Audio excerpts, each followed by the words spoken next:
Hello. In this tutorial, you'll learn how to set up conversion tracking in Google Ads to measure the effectiveness of your campaigns. Step 1. Access conversion settings.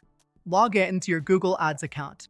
Then, click on the Tools icon and select Conversions under the Measurement section. Step 2.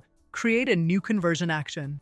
Click the plus button and choose the type of conversion you'd like to track, such as website for conversions on your website. Step 3. Set up conversion details. Give your conversion a name to identify it easily.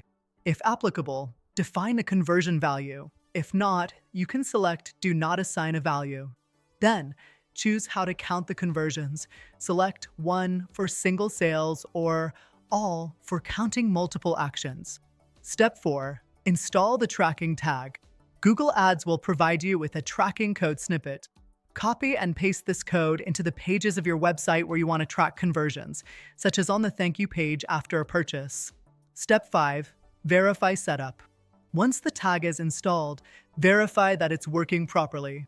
Google Ads will show the status of the tag and confirm if it's active.